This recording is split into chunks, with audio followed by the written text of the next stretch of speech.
Welcome to another Internal Medicine Grand Rounds. I'm Rob Wynn, a proud member of the Department of Internal Medicine under the leadership of Patricia Syme, and the Cancer Center Director at Massey. I'll be introducing both Dr. Parker and Dr. Profit. I'm going to, as I told them, if I really wanted to take time, we could probably be going even well past the time that's allotted, given their accomplishment. But I will just keep it to just a high level so that you get a sense of who they are. Dr. Parker is a professor in diagnostic radiology and internal medicine here at VCU. Dr. Parker is also the director of the Thoracic Imaging Program and the director of Thoracic Imaging Fellowship Program and director as well of the Early Detection Lung Cancer Screening Program here at VCU. He has a number of accomplishments, but one that I want to point out is that in 2015, Dr. Parker was inducted as a fellow, which is not an easy thing to do, in the American College of Radiology. And Dr. Parker has been recognized as one of the top radiologists in America. In addition to that, his academic chops are there. He's published well over 40 papers in various peer-reviewed journals, including lung cancer screening with low-dose CT, an analysis of med-CAC decisions and early, as well as, a host of number of other important high-impact type work.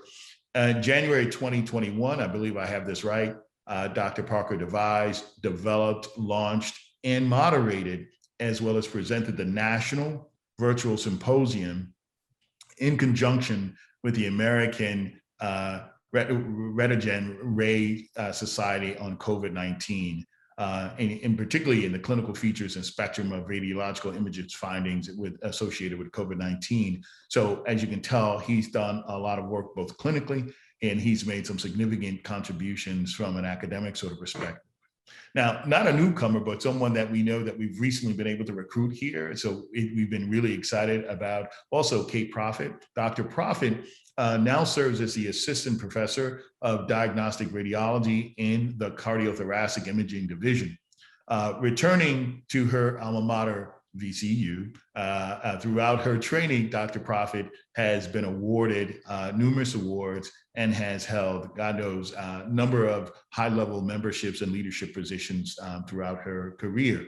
She joined the VCU team here and has been a board and has served on the board for the Virginia chapter of the ACR in 2020. And this year, in 2021, she also served in the ACR 2.0 Lung Cancer Steering Committee, as well as the National Lung Cancer Screening Registry Subcommittee on Quality Improvement in Education.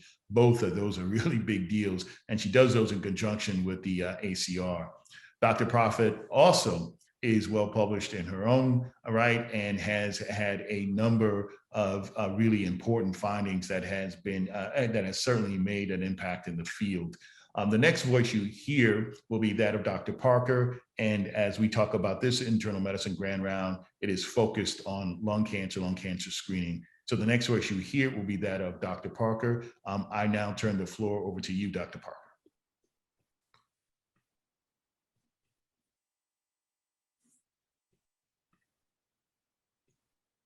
All right, hopefully my screen is up. It is. It is, great. Rob, thank you very much for that kind introduction and for inviting us to be here today. I would also like to thank Dr. Sim and Thomas Bryan for inviting us to be here today to share with you this important update on the 2021 United States Preventive Service Task Force Lung Cancer Screening Guidelines. Both I and my co-presenter, Dr. Profit, are very appreciative of this opportunity to be here today. Over the next 45 minutes or so, we will describe the new 2021 eligibility criteria and contrast it with the current 2013 eligibility recommendations. We'll discuss the rationale behind the updated revisions and highlight those patient populations that are most affected by the new changes. We'll share with you the anticipated changes in lung cancer screening volume and where Massey Cancer Center and VCU Health Systems now offers low-dose lung cancer screening for your patients. Dr. Profit will then continue with a discussion on the lung Rads version 1.1 reporting system, which is utilized to report the suspicious or non-suspicious findings that we encounter in our lung cancer screening examinations. And she'll go through each of the categories of nodules that we may encounter in these studies and how they should be managed. She'll also describe to you the incidental findings that we not frequently encounter in lung dose lung cancer screening examinations, and the new toolkit that has been developed by the American College of Radiology to help you as providers manage these unexpected incidental findings that may or may not impact your patient's care. Now, before we get started, there are three interesting myths or rebuttals I sometimes receive from various professional as well as lay persons when I discuss the importance of lung cancer screening. I'd like to share with you and hopefully bust some of these misconceptions, if you will, as you may encounter some of the same arguments in various persons in your own practices, depending upon their level of education and understanding. The first myth that I often encounter is that the prevalence of cigarette smoking is way down, such that lung cancer and the need for screening is no longer necessary. Well, it is true that the prevalence of cigarette smoking has fortunately been declining over the past several decades, reaching an all-time low of about 16% of the adult population in 2018. But it's also important to recognize that according to the CDC, about 34 million adults continue to smoke in the United States. And we can also see here the demographics in which continued cigarette smoking remains a significant health problem. Men, adults between 25 and 64 years of age, those with lower levels of education, those whose socioeconomic status is below the poverty level, persons who live in the Midwest and South, like Virginia, the uninsured or those on Medicaid, the disabled, those with serious psychological disturbances, the American Indian, Alaska Natives, and other multiracial groups, and lastly, the LGBT community. These are populations who continue to smoke heavily and remain at risk for deleterious effects associated with cigarette smoking.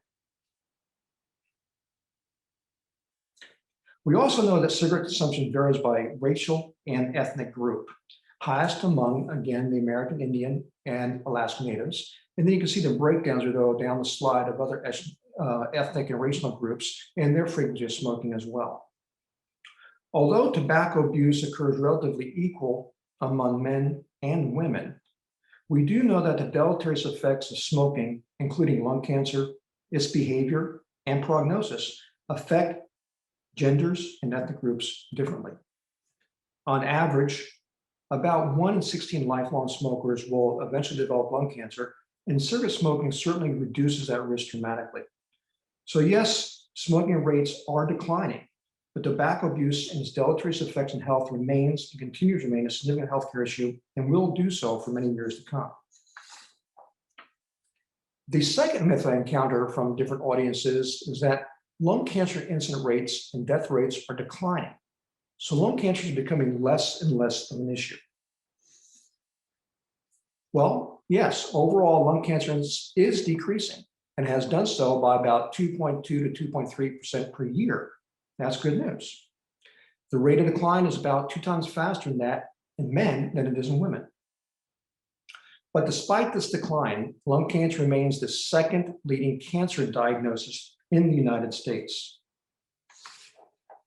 It contributes to about 13% of all cancer cases in women and 12% of all cancer cases in men, or roughly 25% of all cancer diagnoses in total. The American Cancer Society estimates that in 2021, there will be over 235,000 new diagnoses of lung cancer in our country.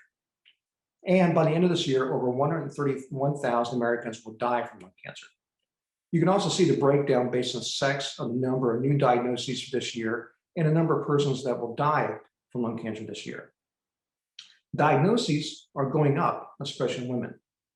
Death rates are going down, and this is in part attributed to smoke cessation programs, anti-tobacco campaigning, early detection through lung cancer screening, and obviously better treatments that are now available for non-small cell lung cancer.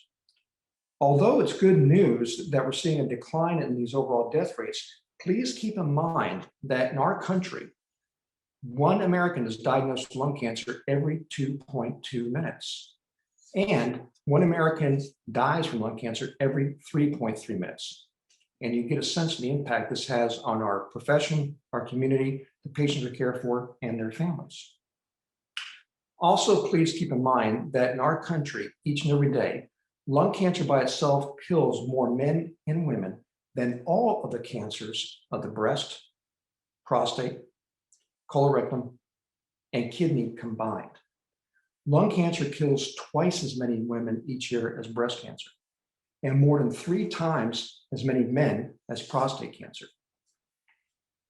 Now, if we bring this closer to home, here in the state of Virginia, the American Cancer Society estimates that over 5,800 Virginians will be diagnosed with lung cancer this year, and over 3,500 will die from lung cancer. The number of new diagnoses has gone down since 2020, and unfortunately, the number of lung cancer deaths has increased from 2020. This disappointing trend in diagnoses and deaths is at least in part believed to be directly related to the impact the COVID pandemic had on outpatient care, cancer screening programs in general, and especially the impact it had on rural and geographically underserved and isolated areas. In our state, lung cancer kills 3 times more Virginians than any other cancer. The data from 2018 does indeed show lung cancer mortality has declined. That's great news. The death rate is now 30% lower in women than it was at its peak in 2002, and 50% lower in men than its peak in 1990. But despite this, lung cancer remains the primary cause of cancer-related death in both sexes. The third myth is that lung cancer is a self-inflicted disease. People only develop lung cancer because they smoke. If they wouldn't smoke, we wouldn't have to worry about screening for it. Well, we do know that current smokers certainly are at the highest risk for developing lung cancer. And the relative risk of a current smoker developing lung cancer is anywhere between 9 and 20-fold times that of a non-smoker. That broad range is related to, obviously, the age at which they began smoking, their pack years, even things like their drag time and burn time, and even variables as much as what type of cigarette they smoke. There are a whole host of other genetic factors that we may also have to entertain. But keep in mind that today, 50% of lung cancer diagnoses that we make are in persons who are former smokers, not current smokers. Persons who stopped smoking 2, 4, 5, 12, 14 years ago, who are still being diagnosed with lung cancer. If we can eliminate cigarette smoking through smoking cessation counseling, we can eliminate up to 80 to 90% of lung cancers. But 20% of the diagnoses that we're now making in Americans are in patients that never ever lit up a cigarette, never smokers.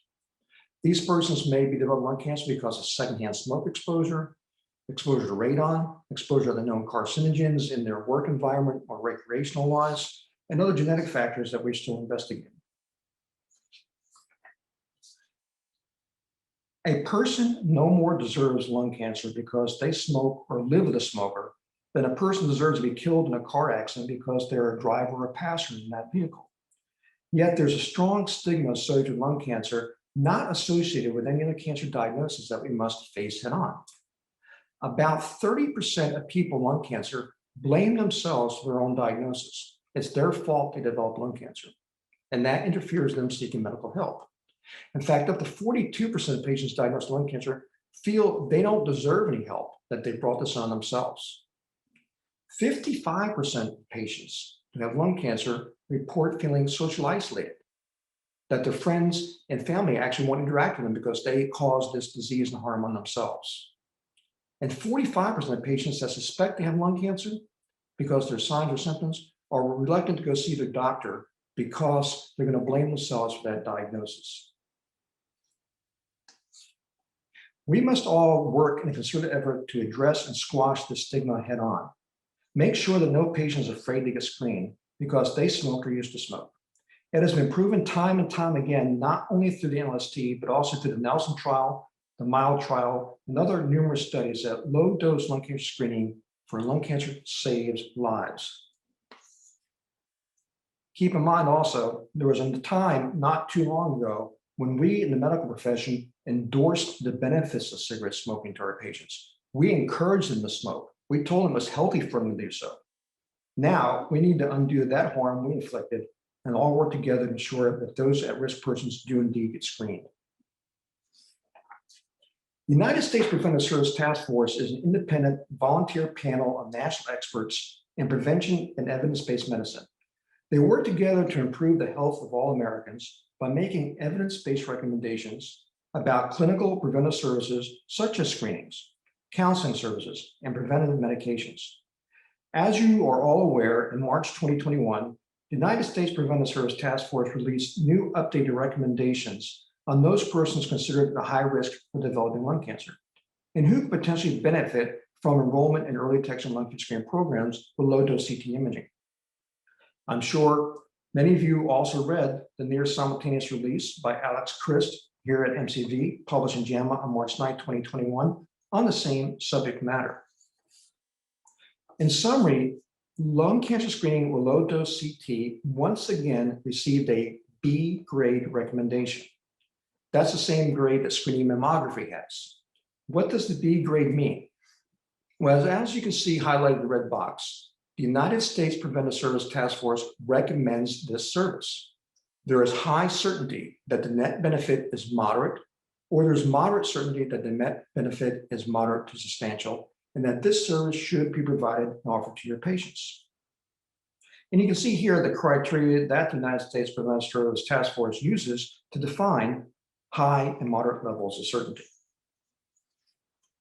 Key changes from the 2013 statement include expansion of the recommended eligibility criteria to begin screening at 50 years of age instead of 55 years, and only requiring 20 rather than 30 pack year total years of firsthand cigarette smoke exposure. There was no change in the remaining recommendations, such as the modality used for screening, the frequency of screening, or when to discontinue screening. The United States Preventive Services Task Force decided to keep risk factor eligibility criteria rather than switching to criteria determined by risk model calculators, because they felt there was insufficient evidence to assess whether risk prediction model-based screening would improve outcomes, relative to that of simply using risk factors of age and smoking history alone for broad implementation and primary care. The United States Preventive Services Task Force commissioned a systematic review on the accuracy of screening for lung cancer with low-dose CT and the benefits and harms of screening for lung cancer.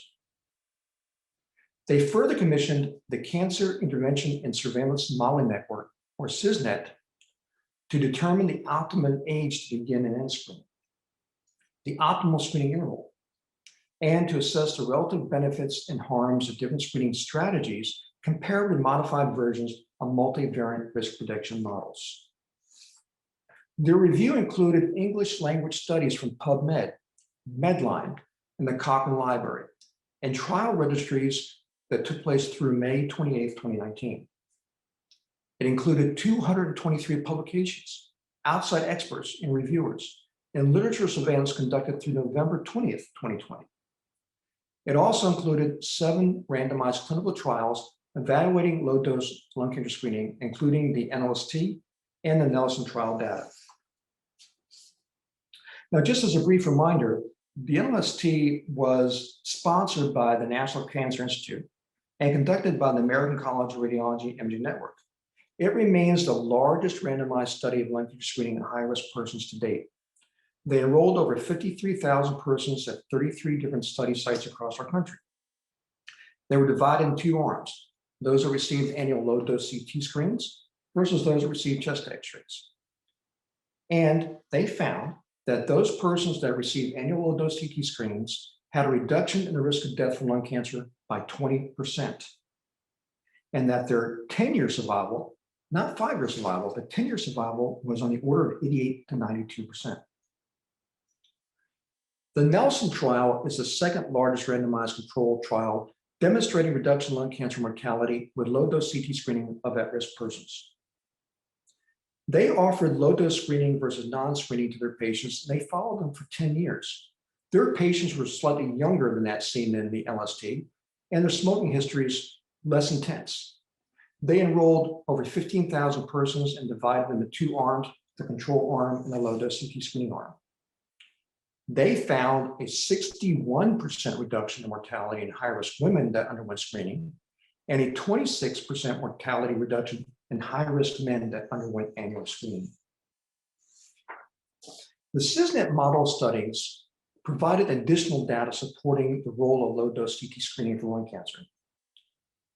If you go back and use the 2013 United States Preventive Service Task Force screening criteria, the CISNET model studies showed that annual low-dose CT screening would reduce lung cancer mortality by about 10% and avert 301 or 381 lung cancer deaths per 100,000 persons screened over a lifetime. Applying the new 2021 recommendations, the CISNET modeling studies now show that low-dose lung cancer screening can reduce that lung cancer mortality rate by up to 13% and avert 503 lung cancer deaths per 100,000 persons screened. So in summary, the rationale behind the United States Preventive Service Task Force decision is that they found adequate evidence that low-dose CT screening had sufficient sensitivity and specificity to detect early-stage lung cancer.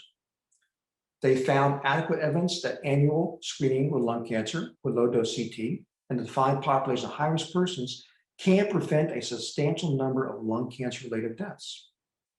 Are there harms associated with lung cancer screening, intervention, and treatment? Sure, there is with any screening study. The harms associated with low-dose screening may include false positives. That rate has now dropped down to about 7 to 8% applying Rads version 1.1. False positives can result in unnecessary tests or invasive procedures. That has dropped down to about 1 in 10 persons with a positive screen now. We do pick up incidental findings on lung cancer screens, and that ranges anywhere between 4 and 40%, depending on how the incidental finding is defined. And Dr. Profit will discuss that more in detail in her half of the presentation. There may be some short-term anxiety associated with indeterminate results, and that's the whole purpose of undergoing the shared decision-making process. Overdiagnosis rates have dropped down to about 6% applying the Rads version 1.1. And we do use ionizing radiation. That's becoming less and less of an issue because now we're constantly reducing the doses further and further. And now the average lung cancer screening dose is about 1/10 of that or less than a routine CT examination. So the United States Preventive Service Task Force concluded with moderate certainty that annual low-dose CT screening for lung cancer is a moderate net benefit for those persons at high risk of lung cancer based on their age, total cumulative exposure to tobacco smoke, and years since quitting. There's also significant evidence that women and minorities, Latinx, Hispanic persons, Black males, and Native Americans have higher rates of lung cancer and mortality than white males, with the same equivalent smoking history or even lower levels of smoking intensity. The new recommendations should help detect lung cancer much earlier, especially in these patient populations when it's much more treatable, and will mitigate healthcare inequities, particularly those differences among racial and ethnic groups and between men and women. The new United States Preventive Service Task Force recommendations will increase the number of men and women eligible for lung cancer screening by 87% over the 2013 recommendations. Up to 80% more males and up to 96% more females will now be eligible to undergo low-dose lung cancer screening. Additionally, as many as 78% non-Hispanic white males, 107% non-Hispanic Black males, and 112% of Hispanic males will now be available and eligible for potential life-saving lung cancer screening. About 8 million individuals in the United States currently meet the 2013 United States Preventive Service Task Force eligibility criteria. The 2021 United States Preventive Service Task Force eligibility recommendations will roughly double that number, so that up to 16 million persons now will be eligible to low-dose lung cancer screening. And obviously, more widespread screening can save more lives. And it's predicted that the new recommendations can save up to 60,000 Americans from lung cancer in the United States each year if fully implemented. Since the release of an analysis of the MLST data and results in the original United States Preventive Service Task Force 23 recommendations were released, more than 80 organizations and societies have come on board to endorse the use of low-dose lung cancer screening in the early detection of lung cancer. And many of those stakeholders, as you can see, are listed on the slide before you and have an interest in lung health and lung disease. The American Academy of Family Physicians was the only major outlier in 2013, citing that there was insufficient evidence to recommend screening, that screening could not be recommended based on a single study conducted in major medical centers. However, in 2021, the American Academy of Family Physicians updated the recommendations and stance, stating that they have reviewed the published literature and the recommendations by the United States Preventive Services Task Force. They agree with the review and determined that there's now enough evidence to support that B-level recommendation for screening lung cancer in adults at increased risk. So now they've come on board as well. Now, under the Affordable Care Act, all non-grandfathered private insurance plans and Medicaid expansion plans will have to provide coverage according to these new guidelines. For private insurers, they have up to a year following the release of these guidelines to implement coverage for their patients and beneficiaries. They can take up to 1 year to do so. Medicare has to choose whether it wants to update its national coverage determination, but there are measures in place right now to help them do so, and they're actually moving in that direction. In the interim, plans may voluntarily cover the new population, but they're not required to do so. But many are actually coming on board and agreeing to go ahead and pay for the cover of these patients. Cigna and other groups in our patient population here at VCU have actually agreed to cover for those patients. The American College of Radiology actually has been actively lobbying to get insurers and CMS on board with the new recommendations. In response to requests from the American College of Radiology, the Go-To Foundation for Lung Cancer, and the Society for Thoracic Surgeons, Aetna, one of our nation's largest private insurers, just revised its lung cancer screening coverage policy about 2 weeks ago, in accordance with the recently updated United States Preventive Services Task Force recommendations. Aetna's coverage policy now is retroactive back to March 8th and will cover the cost of low-dose lung cancer screening in eligible patients. Until the requirement kicks in for all insurance companies, you or your office manager may actually have to lobby the insurance company to get them to come on board, but we're seeing more of them more and more willing to come on board and actually cover the patients that are younger and have some less smoking histories. Now, Massey VCU Health Systems offers low-dose lung cancer screening 5 days per week at our main campus, Gateway, New Kent, and Stony Point locations. At Stony Point on Wednesday mornings, we also have a comprehensive screening clinic. Lung cancer screening will be offered at the Tappahannock location starting July 1st, and will also be offered at the new ambulatory adult outpatient building when it's opened up in the near future. We also plan to offer 1 day per week comprehensive clinic in that outpatient building, and that may further expand depending on our volume. So please keep in mind that the very first time your patient comes to you in your office with symptoms or signs that may be reflective of lung cancer, the vast majority of those patients already have advanced disease at their very first presentation to you. 79% of patients that present with lung cancer already have spread to their regional lymph nodes or metastasis at different sites. Only 17% of patients present with disease that is localized the first time they see you. The 5-year survival rate for patients with localized disease is in the order of 59%. Those with regional spread of disease, 32%, and those with distant metastases at a dismal 6%. Early detection and treatment through low-dose lung cancer screening for lung cancer can give your patients a greater chance for cure. At this point, I'd like to turn things over to Dr. Profit, who will continue the second half for today's presentation. Thank you for your attention.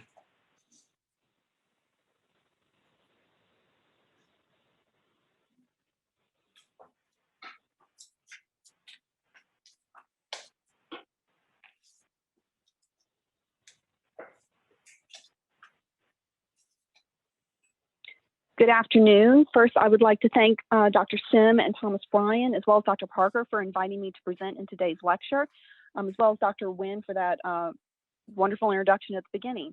The second half of the talk now, as Dr. Parker said, I will be discussing the lung Rads reporting system, and as well as incidental findings that we will see on these exams.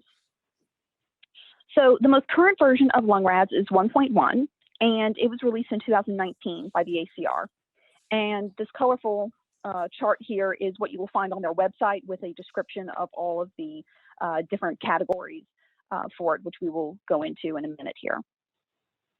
All right, so these different ways that we classify the nodules are really based on two things. They're going to be based on nodule size and the morphology of the lesion.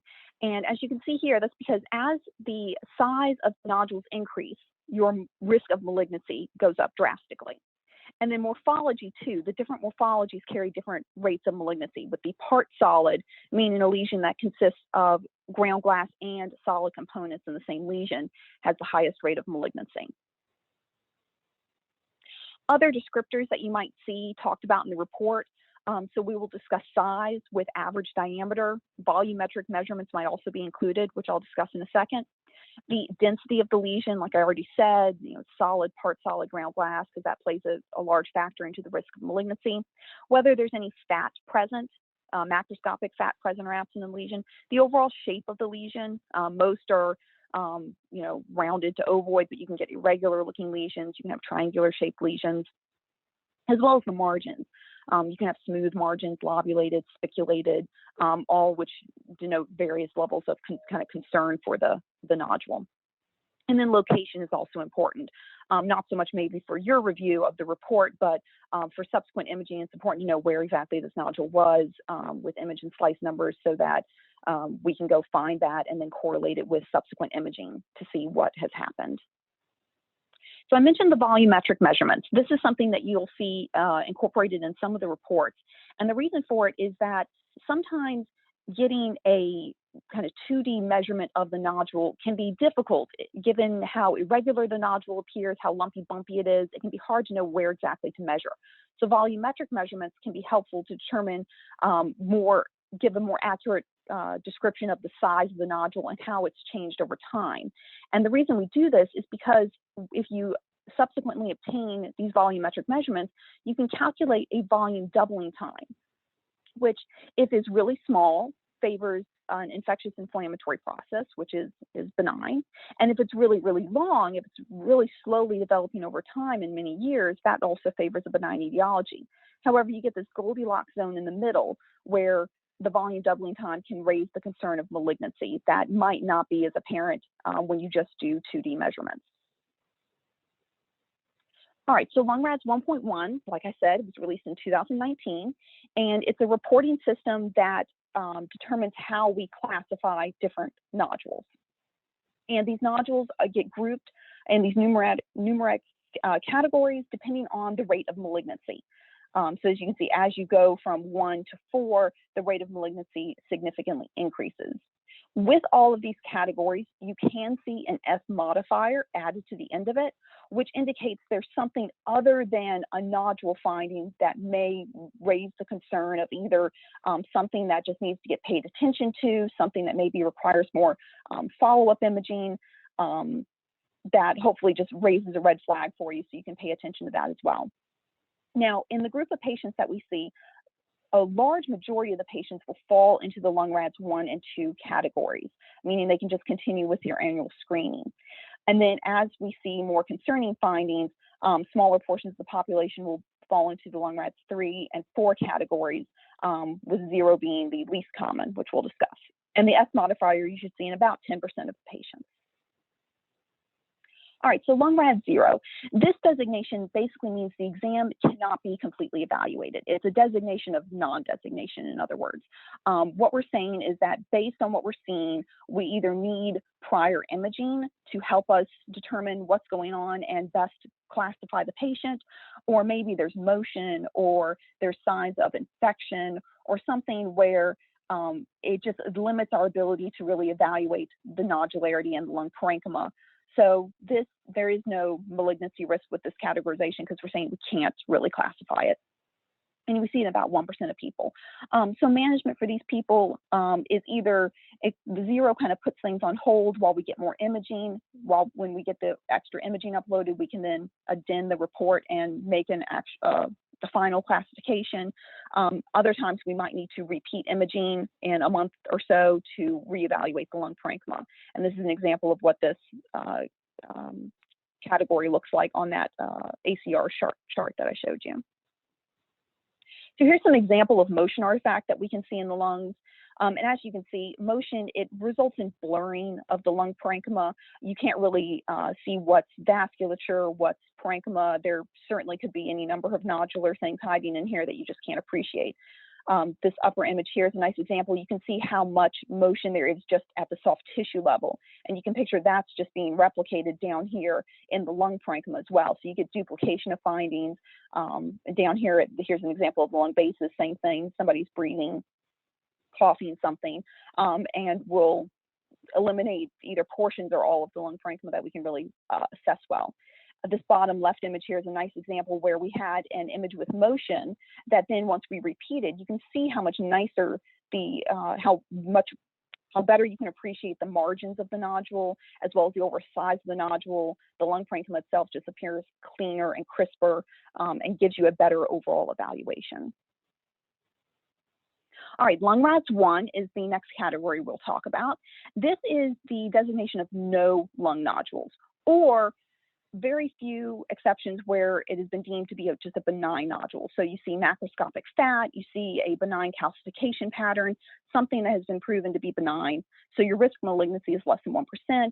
And this in combination with the lung Rads 2 category is a majority of the patients that we will see. So here's an example of lung Rads 1 nodules. Here we have a right upper lobe nodule with macroscopic fat, these areas of low attenuation here, consistent with a hamartoma, and so it can be considered lung Rads 1, even though it's a fairly large nodule. Here's another example of a calcified granuloma. So it's just a completely calcified little nodule sitting there, which has also been deemed benign and can just be counted as a lung Rads 1. Lung Rads 2 is probably the most common of the lung Rads 1 and 2. This is the most common category that we will see. And this is where we start to get, we start actually seeing nodules. And so you get your designation of nodules based on the morphology of the nodule. So you have your periphyseal nodules, and as long as they're less than 10 millimeters, they can be considered lung Rads 2 because they most often represent intrathoracic lymph nodes. And then you have your solid nodules, which can be 4 to 6 millimeters, depending on whether they're new or not. Your part solid nodules, their total overall size needs to be less than 6. And then your ground glass nodules can be bigger. They can be up to 30 millimeters and over 30 millimeters if they're unchanged. This is also the category that you will see when you have a lung Rads 3 or 4 patient that comes back for additional imaging. And if those nodules are deemed to be stable or resolved or less concerning than they used to be, they will get then reduced down to a lung Rads 2. And these patients can continue with annual screening. So it's the same as lung Rads 1. They just continue with annual screening. All we're saying is that we see some nodules, but they appear to not be of concern at this time. And this is what the lung Rads 2 category looks like on that chart that I showed you. All right, so here's some example of periphyseal nodules. You can see how these nodules have a little kind of a triangular morphology to them, and they lie right along the fissure here. You can see here on the coronal images. Here's another example of a little bit more of a pointy triangular interphyseal nodule that favors interpulmonary lymph node. This is an example of a 5 millimeter solid nodule, which falls under that 6 millimeter cutoff, and we're presuming it's not new with this example, and so therefore it can be a 2. And this is a ground glass nodule that's less than 30 millimeters. Lung Rads 3 is when we start seeing things that raise a little flag, that appear to be concerning. The risk of malignancy here jumps slightly, goes from less than 1 to 1 to 2%. And we see this in about 5% of the screening population. So here the solid nodules are a little bit bigger. You get the 6 to 8 millimeter category unless they're new, in which case they're in the 4 to 6 millimeter grouping. The part solid nodules, it becomes important how big the solid component of the nodule is. So you have an overall size of the nodule to include the ground glass component, and then the solid component can have to be less than 6 millimeters. And then if it's new and less than 6 millimeters in size. And then the ground glass nodules, if they are greater than 30 millimeters at baseline, or if we've had established imaging with them and we're seeing new ground glass nodules, that is also something that would raise them up to a lung Rads 3. And with these patients, we follow them in 6 months. So rather than letting them go for a full year, we'll bring them back in 6 months for an additional low dose CT of the chest to see, have any of these nodules, are they stable? Are they better? Did they progress? And how do we then need to reclassify them? Again, this is the ACR breakdown of lung Rads 3. And so here we have an example of a 7 millimeter solid nodule, which would raise the patient up to a lung Rads 3. And here we have a ground glass nodule, a little bit irregular in contour and greater than the 30 millimeters. All right, lung Rads 4A, this is where you start to see a big jump in the malignancy risk. We're going up to a potentially 15% rate of malignancy. And you don't see it in quite as many people, about 2% of the population. So here your solid lesions can get a lot bigger, up to 15 millimeters at baseline, or if they're growing or new with these size cutoff, that's also of concern. And then the part solid nodule, you can see here how now the solid component is going to be greater than 6 millimeters, or if it's new or growing. The other kind of special grouping that 4A has is the endobronchial nodule, which was a new grouping from this most recent lung Rads update. And we'll talk about that. So these guys get followed up, most of the time they get followed up with a 3-month low dose screening CT. You can get a PET CT on them if the solid component is greater than 8 millimeters. So typically closer to a centimeter is about the cutoff that we need to really be able to adequately characterize a lesion on PET CT. So some of these smaller lesions that would elevate them to a lung Rads 4 don't quite meet the criteria to look at for PET. So we would just do a 3-month follow-up for them. And again, here's the chart, the ACR chart breaking this down. So here's a couple of examples. Here's a part solid nodule with this, and you can see how it has the surrounding ground glass component, very irregular marginated, and then the central solid component, which is greater than 6 millimeters. Here's an example of the endobronchial nodule. So even though it's a 4A lesion, most of the time these guys wind up being okay, because what happens is you see an endobronchial filling defect nodule here, and you repeat in 3 months and it's gone. And so most of the time, this is where people have secretions, debris, mucus plugging, things like that. However, the concern for an endobronchial nodule is high enough that we do want to repeat that imaging and make sure that that clears and is not something that just doesn't clear over time, indicating a nodule that would need to be further worked up. All right, lung Rads 4B is the next designation, and these guys have a greater than 15% risk of malignancy. And we see this in about 2% of people when combined with the 4X group, which I'll discuss next. So this is where the solid nodules now are greater than 15 millimeters. Remember, going back to that initial chart, the larger the nodule, the more risk of malignancy, or if it's new or growing. And then the part solid nodules where the solid component is getting greater than 8 millimeters. Ground glass nodules are not to be found in this category. Ground glass nodules are more in the 3 range of things. This is solid and part solid. And here is where we get maybe a little bit more aggressive with what we're going to do. You can do a diagnostic CT of the chest with or without contrast. You can get a PET CT, because typically speaking, these nodules now will be large enough that you could adequately assess with PET. And sometimes you can go straight to tissue sampling. If the finding seems to maybe match more with an infectious process, you can also just repeat a low-dose CT chest in 1 month to see if it looks like it's getting better. And here is the ACR classification for it. All right, so here's some nodules. So here's this irregularly marginated part solid nodule in the peripheral right lung with a solid component greater than 8 millimeters. So this would be concerning and require closer attention on follow-up. Now here's an example of what appears to be a fairly mass-like irregular consolidative opacity, which on coronal imaging especially looks concerning. But bringing them back in 3 months, a majority of the consolidation had improved, and it looks like maybe some scarring now. So this is an example of maybe where infection was there and had improved, fortunately. All right, lung Rads 4X. This falls in with the 4B category of greater than 15% malignancy and about 2% of the group patient population that we'll see. And this is where we have a lung Rads 3 or 4 nodule that have additional features concerning for malignancy. So like spiculation. So even though size-wise they might meet a lower threshold, they have some other factor that would raise them up to a more concerning appearance. And so with these guys, it's the same thing as 4B. You can wind up doing a full diagnostic CT of the chest, maybe with contrast, PET CT, tissue sampling, and close attention on follow-up. So here's an example of a 4X nodule. You have this left upper lobe solid nodule that measures 6 millimeters, making it a lung Rads 3. However, there are these slight spiculations to the border, elevating this to a 4X. All right, the S modifier I talked about before. Again, this is used to draw attention to findings seen on a screening exam, but unrelated to nodules.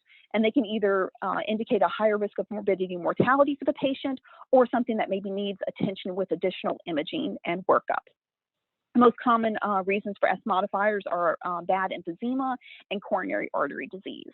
And this is an example of emphysema in this patient, which, given our background patient population with the smoking, we see a lot of emphysema. And then here's coronary artery disease, which we'll discuss more in a second. All right, incidental findings. So as Dr. Parker mentioned, the ACR is going to be coming out with this toolkit designed to help guide your follow-up recommendations with these incidental findings and what to do with them. Because with these CT images, we're getting a full field of view for the entire chest and portions of the upper abdomen. So you see lots of things that aren't actually lung parenchyma or nodules in the lung parenchyma. And so this is a kind of a quick guide to help know what to do with that stuff. So the first area we'll discuss is the abdomen. We see varying levels of the upper abdomen. And most commonly, what you can see is the adrenal glands, which can just be a benign thing that's okay. So if you see fat in them consistent with an adenoma, that's fine. If it's a nodule less than a centimeter or it's been stable, that's fine, you can let it go. Anything else, if it's getting bigger, larger than a centimeter, it doesn't have fat, that's all something that would need further workup with a dedicated imaging of the adrenal gland. Kidneys are also something, we typically don't see the entire kidney, but we see portions of the upper part of the kidney. And you can see just simple cysts, something that would be a Bosniak 1 or 2 that's less than 4 centimeters, and that's okay. That can be left, as well as non-obstructing renal calculi. However, you start seeing anything that looks heterogeneous, some kind of mixed density lesion, that is more concerning and would need additional imaging follow-up. And here's an example of a contrast-enhanced renal cell carcinoma that was found. All right, so additional things in the abdomen that we see portions of the liver and portions of the pancreas. So the liver, with the nodules are greater than 1 centimeter, they need to be further evaluated. If you see simple cysts or nodules less than a centimeter, they're okay. Hepatic steatosis is something else we can appreciate, which would require further evaluation with primary care. And then the pancreas is, we can see portions of the pancreas, usually not the entire thing, but the only thing that's really okay to see in the pancreas is coarse calcifications, indicative of prior chronic pancreatitis. Any kind of cyst or mass or anything else really needs further evaluation with abdominal CT or MR, because bad things can hide in the pancreas very easily. Here's an example of this kind of ill-defined hypoattenuating lesion in the liver, which proved to be a hepatocellular carcinoma when further evaluated with MR. And here's an example of coarse pancreatic calcifications, as I said before, suggestive of chronic pancreatitis. Breasts. So depending on the exact field of view we get and depending on the patient's body habitus, we see more or less of the patient's breast tissue. It just depends. You can see coarse calcifications, which are okay, indicative of like a prior trauma to the area. And you can see cysts or maybe things that have previously been worked up by breast imaging that you can see previously. But any kind of nodule or mass would need further evaluation with breast imaging. And sometimes as the patients are plugged into lung cancer screening, they're receiving their yearly mammograms as well. So sometimes you see something that has already been addressed by a mammogram the month prior or something, and you're just, again, seeing it. This is an example of a lady with a mass in her left breast and all this overlying soft tissue thickening, which is highly concerning for neoplasm. However, it's not just an issue with female patients. Male patients can also have breast issues. So the most common thing we see is gynecomastia, which is not problematic. The problem comes when it becomes asymmetric. So you get an asymmetric focus of gynecomastia that you don't see on the other side. And that can be indicative of underlying pathology that would require further breast imaging. Cardiovascular issues. So like I said before, the coronary artery calcifications are the most common reason why you'd get that S modifier. are one of the more common reasons. And we classify them as being none, mild, moderate, or severe, and we do a score out of 12. And if present, especially in the moderate to severe category, it would warrant further cardiac risk assessment for the patient. The other thing we can do is we can get a measurement of the ascending aorta, which may be aneurysmal and would require annual surveillance, or we can see an enlarged main pulmonary artery, which may be indicative of pulmonary hypertension and would require a pulmonary or cardiology consult.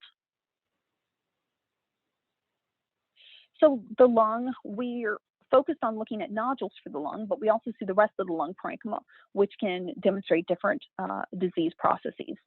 So given the patient population, as I said before, with the current smoking or smoking history, it's not uncommon to see emphysema and bronchial wall thickening, as we see on the right here. This is an example of some fairly extensive emphysema in the upper lobes. However, you can also see interstitial lung disease or fibrotic disease in these patients, which those patients are also at higher risk for lung cancer. So they're a population that deserves close attention. And here we can see the fibrotic changes at the lung bases in this person with a bunch of reticulation, some traction bronchiectasis, bronchiolectasis more towards periphery from ground glass. And so both of these potentially require further evaluation by a pulmonologist. Lymph nodes. We definitely see or have the opportunity to see a bunch of intrathoracic lymph nodes.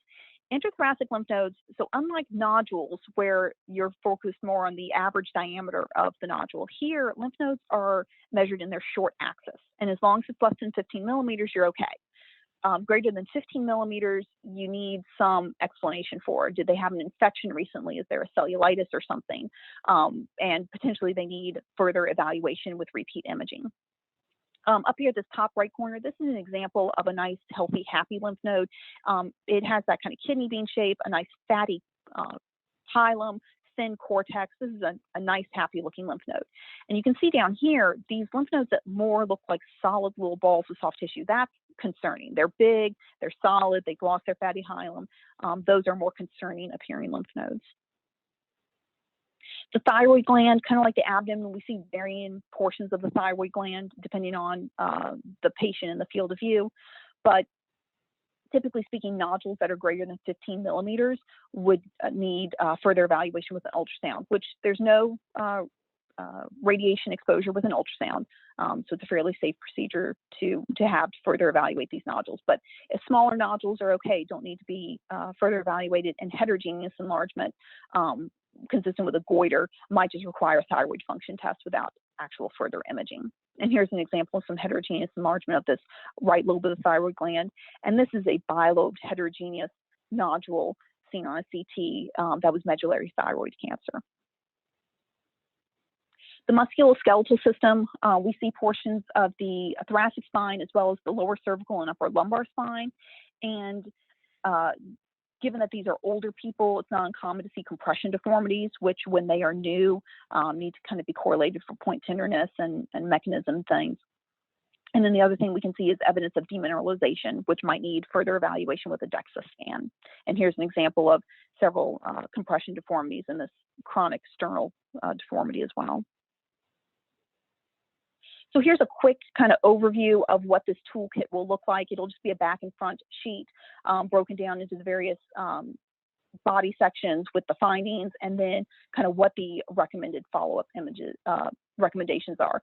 And this will be available for use by referring physicians, coordinators, nurse navigators as kind of a guide of how to handle these findings.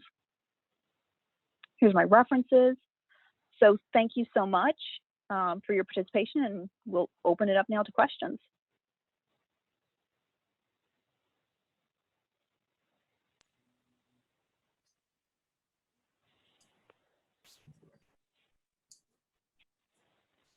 So I want to thank you for that presentation. Quick question I have is related to the earlier part of our screening.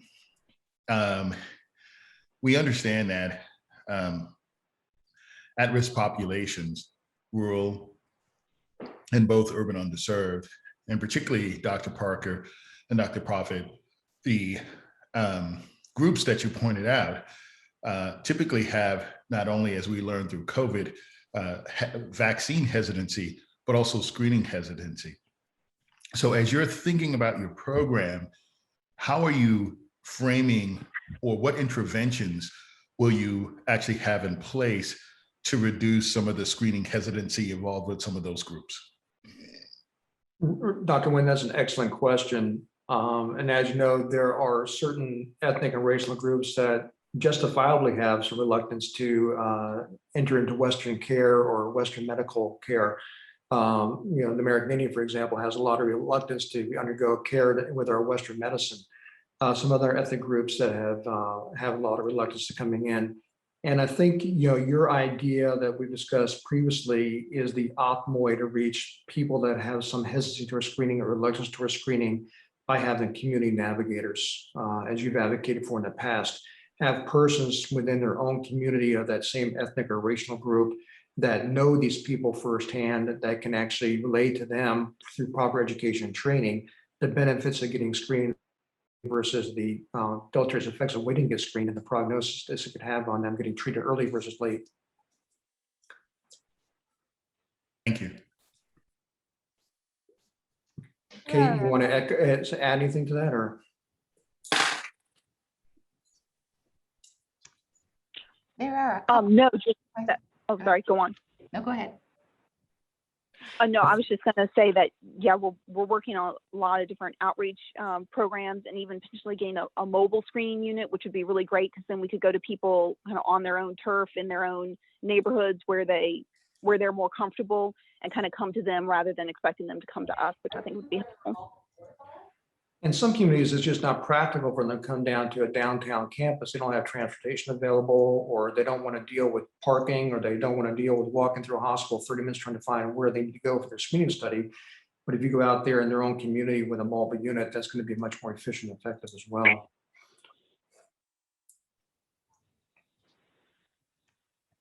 Thank you. There's a couple of questions in the chat. One of them is, how long should annual screening continue, and to what age? That's a very good question as well.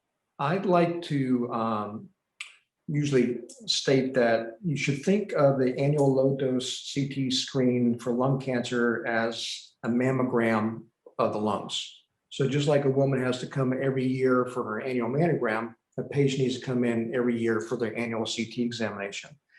The caveat there is, it's as long as your patient does not develop some type of comorbid factor that could preclude potential curative surgical resection, or if they're just not willing to undergo a surgical resection, then obviously there's no need to continue screening. The current recommendations are that you come in for annual screening every year through the age of 80 years.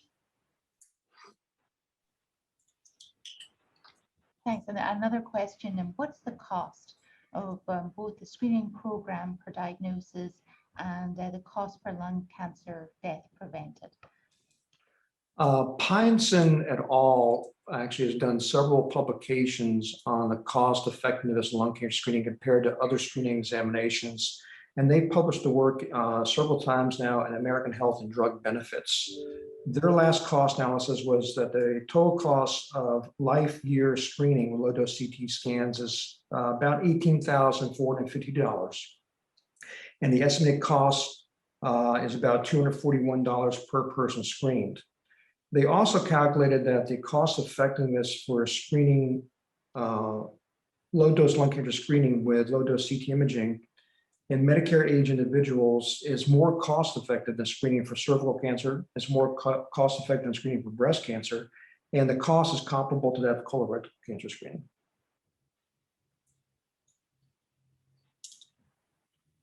It's actually been proven to be one of the most cost-efficient screening examinations currently available to patients. Great. Thank you. So maybe I'll just wrap up. I just wanted to thank both yourself, Dr. Parker, and Dr. Prophet, for coming to the Department of Medicine today virtually and presenting, and thanks for your expertise and your care of patients in our system. And we look forward to continuing to part with you in the years ahead. Thanks very much. Well, thank you for giving us the opportunity to be with you today. Yes, thank you. Have a good afternoon. Thank you, guys. Thank you, you too.